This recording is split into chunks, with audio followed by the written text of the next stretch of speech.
ปีใหม่แก้วก็มาเยือนแหมแล้วขอให้โชคดีเป็นสี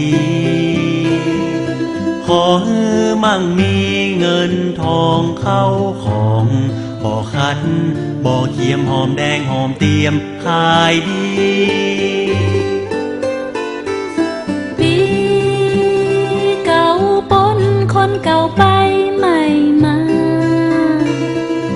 ขอให้ได้ดีเหียกรรมบ่ซ้ำบ่เติมเริ่มตั้งเก่าใหม่ในวันดีวันนี้ปีใหม่แก้วประเพณีประเสริฐเลิศแล้วพุทธผ่องแผ้วแววใสกำปอนใดขอไว้ใจได้ดีขอให้มั่งมีสีสุขสดใสคิดอย่างฮือได้ดังใจฝันดีตีได้เลขหวยขอฮือร่ำฮือรวยถูกหวยรางวัลขอฮือโชคดีมั่งมีสีสุขทุกท่านขออวยใจในวันนี้ปีใหม่แก้ว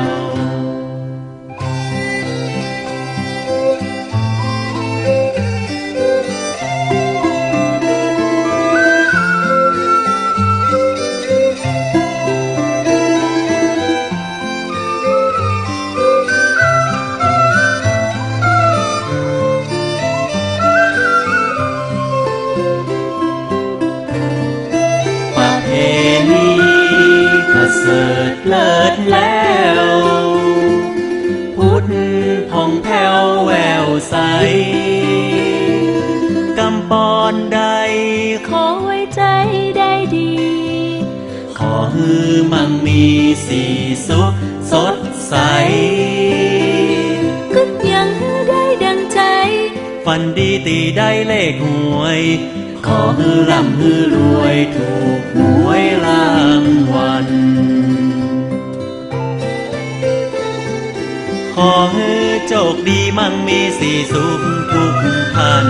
ขออวยใจในวันดีปีใหม่แก้วขอให้โชคดีมั่งมีสีสุขทุกท่านขออวยใจในวันนี้ปีใหม่แก้วโชคดีปีใหม่เจ้า